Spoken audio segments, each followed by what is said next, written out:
जय नवनाथ आदेश अलक निरंजन.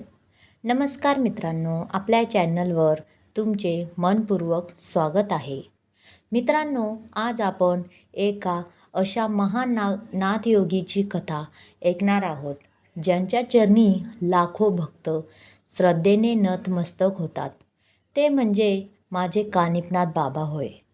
आजच्या व्हिडिओमध्ये आपण जाणून घेणार आहोत कानिफनाथ महाराजांची सेवा म्हणजे काय, भक्तांनी निस्वार्थ सेवा केल्यावर त्यांच्या आयुष्यात कसा बदल झाला, कानिफनाथ महाराजांच्या कृपेने घडलेला चमत्कार आणि शेवटी आपण कशी सेवा करावी.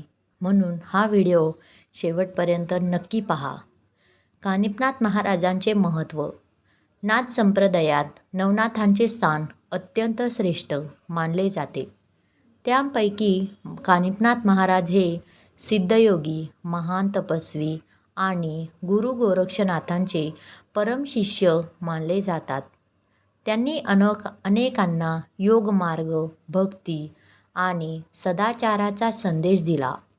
आजही मढी येथे लाखो भाविक दर्शनासाठी येतात. अनेक जण आपल्या अनुभवानुसार महाराजांच्या कृपेने संकटातून मार्ग मिळाल्याचे सांगतात. चला तर मग बघूया चमत्कार कसा घडला. अहमदनगर जिल्ह्यातील एका छोट्याशा गावात गणू नावाचा गरीब शेतकरी राहत होता. पत्नी, 2 मुले आणि वृद्ध आईवडील अशी त्यांची छोटीशी संसाराची गाडी होती.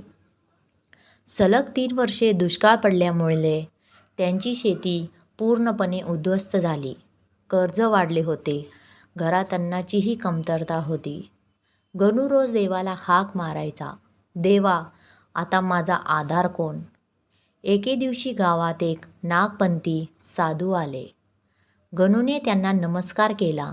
साधूंनी त्यांच्याकडे पाहून विचारले, बाळा, इतका दुःखी का दिसतोस?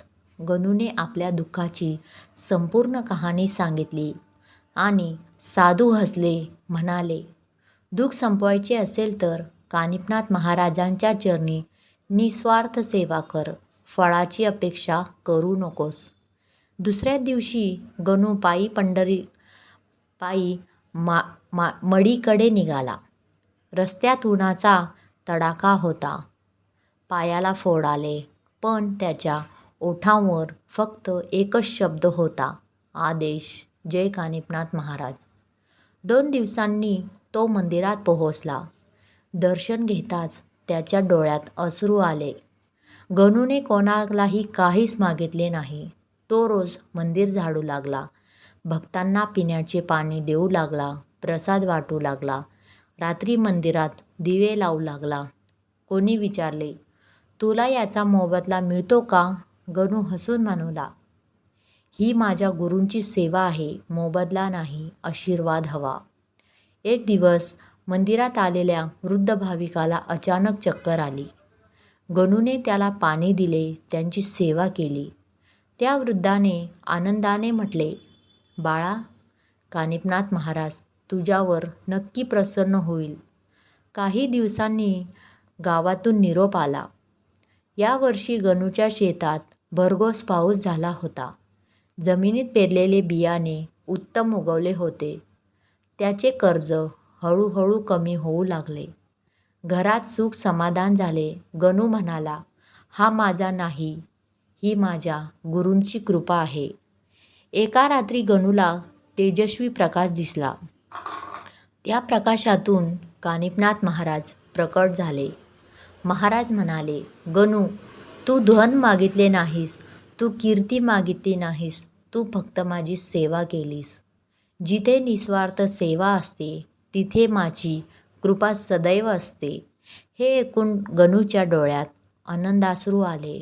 मित्रांनो, कानिफनाथ महाराजांचा सर्वात मोठा चमत्कार म्हणजे भक्ताच्या मनात श्रद्धा, धैर्य आणि सद्बुद्धी जागवणे.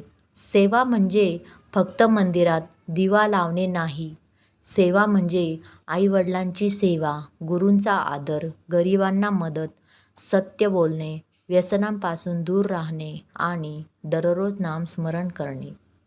मित्रांनो, कानिफनाथ महाराजांच्या कृपेने जीवनात सकारात्मक बदल घडू शकतात अशी अनेक भक्तांची श्रद्धा आहे.